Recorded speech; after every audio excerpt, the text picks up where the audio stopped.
25 मई 2013 झीरम घाटी, छत्तीसगढ़। नक्सलवाद की उस खूनी घटना ने पूरे देश को झकझोर दिया।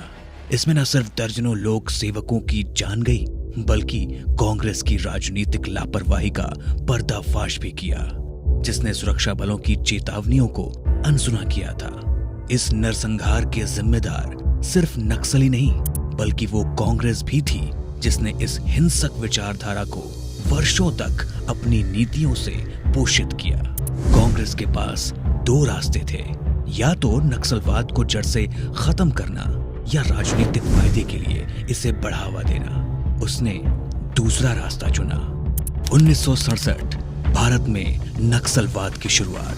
कांग्रेस की सरकारें इसे कभी निर्णायक रूप से कुचल नहीं पाई, क्योंकि वो गरीबों की आवाज कहकर वामपंथी वोट बैंक की राजनीति से इस हिंसा को जोड़ती थी। कांग्रेस ने इसे लॉ एंड ऑर्डर बताकर राज्यों पर डाल दिया, जबकि छत्तीसगढ़, उड़ीसा, महाराष्ट्र, आंध्र प्रदेश, झारखंड समेत कई राज्यों में उसकी ही सरकार थी। नक्सली बढ़ते गए और कांग्रेस की कभी भी सुरक्षा बलों को पूरी छूट देने की उसकी नीयत नहीं थी। मानवाधिकार के नाम पर कार्रवाई रोकी जाती रही, विकास योजनाएं सिर्फ कागज पर थी और भ्रष्टाचार से आदिवासी क्षेत्रों का भरोसा टूटता गया, जिसका फायदा नक्सलियों ने उठाया। पहले नक्सली बनावत रहे और बड़ी तबाह करत रहे हमरे के, और खाना पीना मांगत रहे और डर से दे देते रही खाना पीना। बहुत ही दर्शक में थे उस समय, तो पूरा फैला हुआ था ना, नक्सली बेल्ट ही था, एरिया ही ऐसा था। 2004 से 2014 नक्सलवाद का चरम। इस दौर में नक्सली हिंसा चरम पर थी। यूपीए 1 और यूपीए 2 के 10 वर्षों में 16,000 से अधिक घटनाएं हुई, जिनमें हजारों नागरिक, सुरक्षाकर्मी और लोक सेवक मारे गए। 2010 में दंतेवाड़ा में सीआरपीएफ के काफिले पर आजाद भारत के इतिहास का सबसे बड़ा हमला हुआ, जिसमें 76 जवान शहीद हुए। इसके बाद 2013 में हुए झीरम घाटी हमले में कांग्रेस के वरिष्ठ नेताओं समेत 29 लोग मारे गए। छत्तीसगढ़ कांग्रेस के बड़े नेता महेंद्र कर्मा, प्रदेश अध्यक्ष नंद कुमार पटेल और कई विधायक मारे गए। कांग्रेस एक तरफ नक्सलियों के मरने पर दुख जताती रही, लेकिन इस हिंसा को रोकने का कोई प्रयास नहीं किया। नक्सल एरिया होत रहे, कोई भी पुलिस मन भी आवेले, सब डरत रहे। कोई हिया जल्दी पार्टी कर गौड़ है, पार्टी क्षेत्र नक्सली वाला एरिया है कह के सब आवे जाए ले, सब कोई डरत रहे। कोई हिया कोई चीज कर सुविधा नहीं रहे। यहाँ घोल नक्सल क्षेत्र था, नक्सलवाद पूरा था।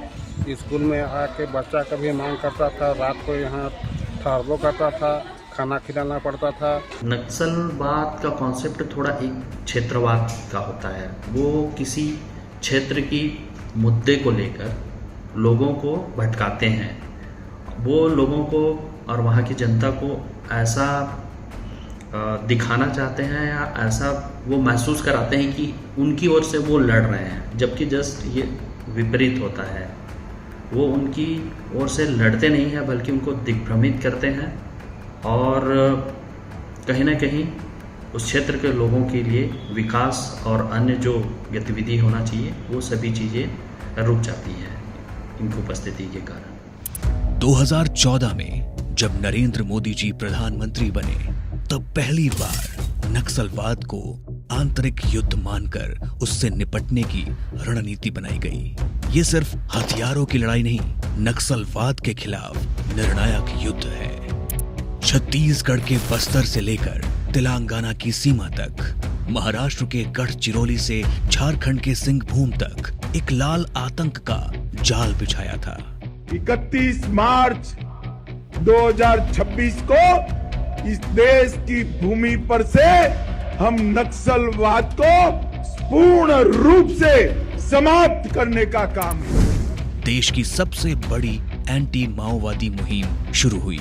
इसका संकल्प बस एक है, मार्च 2026 तक नक्सलवाद मुक्त भारत।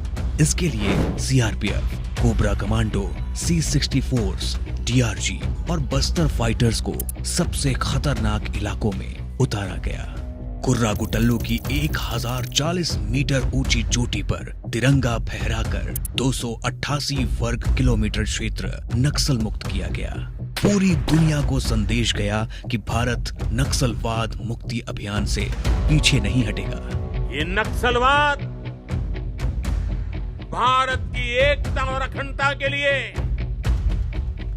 बहुत बड़ी चुनौती बन गया था।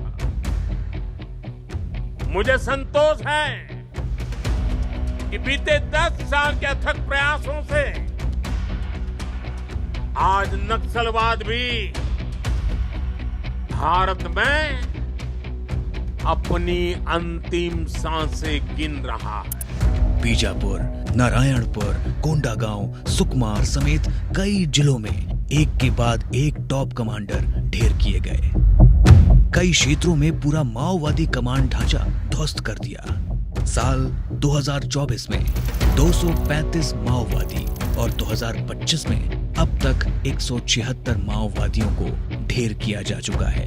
नक्सलवाद से निपटना चुनौतीपूर्ण तो है, जैसे कि कुछ वर्ष पहले काफ़ी ज़्यादा चुनौतीपूर्ण था, क्योंकि भौगोलिक परिस्थिति के अनुसार हमारा विकास का कार्य और जो हमारी पहुंच है वहाँ तक नहीं पहुंच पाई थी, तब चुनौती ज़्यादा था। किंतु आज की परिस्थिति में देखा जाए तो ये चुनौती अब उतना नहीं है, क्योंकि विकास के कार्य बहुत हुए हैं, कैंप भी खुले हैं, लोगों से संपर्क भी हुआ है। लोगों को जो नक्सलियों के खोखली विचारधारा है उसके बारे में अच्छे से समझाया गया है। लोगों को समझ आने लग गया है कि नक्सलवाद वाकई में एक खोखली विचारधारा है, लोगों को जो भटकाता है विकास कार्यों से, शिक्षा से, और उनके जो बच्चे हैं जिनका भविष्य आने वाला है उनके लिए भी ये अवरुद्ध करता है उनके विकास कार्यों में। ये लड़ाई सिर्फ बंदूक से नहीं, पुनर्वास और विकास से भी लड़ी जा रही है।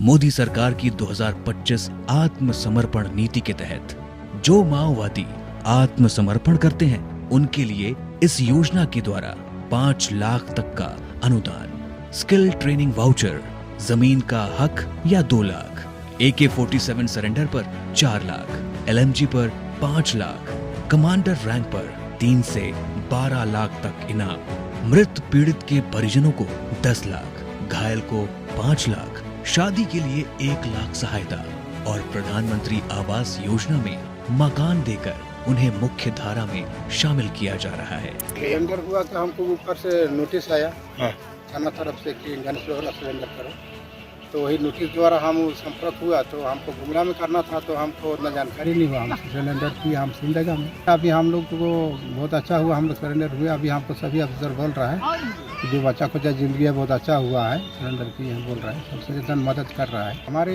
वही एरिया कमांडर के रूप से हमको 2 लाख। हम लोग के पास सिर्फ एक रेडियो रहता था और दूसरा जहाँ पेपर मिलने का सुविधा था पेपर मंगाते थे। उसी पेपर के माध्यम से हम लोग पढ़ के इस पर जानकारी हासिल होता था बार बार कि सिलेंडर पॉलिसी इस तरह से ऐसा है, ऐसा मिलेगा, जमीन मिलेगा, नौकरी मिलेगा, बहुत तरह का मैंने जो पॉलिसी जो है उसको देख के हम लोग धीरे धीरे उसमें भी कुछ ना कुछ प्रभावित हम लोग हुए। उसके बाद में कई थाना से या तो फिर जिला से अभियान SP हो या SP हो, सबको हमने घर परिवार में जाकर हम लोग संपर्क करने का प्रयास किया, परिवार से बातचीत करके। तो परिवार वाला लोगों ने भी हम लोग सब प्रयास किया, मैंने संपर्क करने के लिए, बात करने के लिए। इस तरह से मामला आया। उस समय सिमडेगा जिला के SP थे राजू रंजन और गुमला में थे पवन कुमार सिंह। तो हमने उन लोग के माध्यम से झारखंड के DGP DK पांडे के पास में संपर्क किए थे। नतीजतन नक्सली क्षेत्रों में अब सड़कें, मोबाइल टावर, स्कूल और अस्पताल खुल रहे हैं। 2000 किलोमीटर सड़कें, 350 मोबाइल टावर, 4500 से ज्यादा आदिवासी महिलाएं TRI FED से जुड़ी। गढ़चिरौली स्टील हब में 25% नौकरियां स्थानीय युवाओं के लिए आरक्षित करने जैसे कार्यों से विकास और विश्वास दोनों बढ़ा है। मोदी सरकार अलग से खन से वही नक्सली मन भी ने बंद कर दिला और सुख शांति से जिए थी। जब मोदी सरकार आया तब तो हम लोग सुरक्षित हैं। और हमारा बच्चा स्कूल भी जा रहा है, पढ़ाई भी कर रहा है। नहीं, अभी तो डर भय नहीं है रहने के लिए। जब अब फोर्स कैंप बन गया, यहाँ से थोड़ा डर मिट गया है। अभी कोई दिक्कत नहीं आने जाने में। सारे रात 24 कैंप 2-2 खुल गए और मतलब आने जाने 24 घंटा खुला है। रात को भी 12-1 बजे तक आना जाना कर ही रहे लोग। शांति तो है। अब मान लो कि शिक्षा भी है, अब स्कूल में अच्छा पढ़ाई भी होता है बच्चे लोग का। अब रोड भी देखो तो रोड भी ठीक ठाक है। और जल का समस्या, पानी भी हम बहुत दूर से लाते थे, पानी भी पास में हो गई है, घर घर आ रही है। डबल इंजन का सरकार बना है, तब से अच्छी राहत है। वास्ते एखन मोदी इतना बढ़िया काम कर रहे हैं कि मोदी के हम धन्यवाद करत थी, बहुत बहुत धन्यवाद। 2014 में जहां 126 नक्सल प्रभावित जिले थे, अब ये सिर्फ 18 बचे हैं। गंभीर रूप से प्रभावित जिले 35 से घटकर 6 रह गए हैं। 2000 से अधिक नक्सली मारे गए और उनके आत्मसमर्पण में भारी वृद्धि हुई। 2014 में 928 और 2025 के पहले 4 महीनों में 718 नक्सलियों ने अपना आत्मसमर्पण किया। एक पुरानी कहावत है कि सुबह का भूला शाम को अगर घर आ जाए तो भूला भी कहलाता। उसी तरह जो नक्सली रहते हैं आखिर गांव के ही हैं, पैदा गांव में होते हैं, बड़े गांव में होते हैं, किन्हीं कारणवश किसी के बहकावे में आके नक्सली बन जाते हैं। 2 साल 4 साल बाद जब वो आते हैं तो गाँव उन्हें सहर्ष स्वीकार करता है। फिर गवर्नमेंट की जो नीतियाँ, पुनर्वास नीति आ गई, उससे उनको पहले जैसे जीवन मिलता है। आपको मालूम होगा यहाँ कुछ नक्सली हैं जो आज थानेदार बन चुके हैं बीजापुर साइड में, और यहाँ कोया बटालियन बनाई गई थी और भी जो बटालियन में थे वो समर्पित नक्सली हैं। 2025 में जो आत्मसमर्पण और समर्पण नीति में जो बदलाव सरकार ने किया है वो काबिले तारीफ है, क्योंकि इसके पहले जो समर्पण नीति थी उसमें कुछ तो कमी रही होगी कि छत्तीसगढ़ के भी माओवादी तेलंगाना में और महाराष्ट्र में जाकर समर्पण करते थे। और निश्चित ही तौर पर जिस तरह से सरकार ने आगे कदम बढ़ाकर अपनी समर्पण नीति पर बहुत नए तरीके के बदलाव किए, वो बदलाव जो सरेंडर करने वाले माओवादियों के जीवन में निश्चित ही तौर पर बड़ा बदलाव लाएंगे।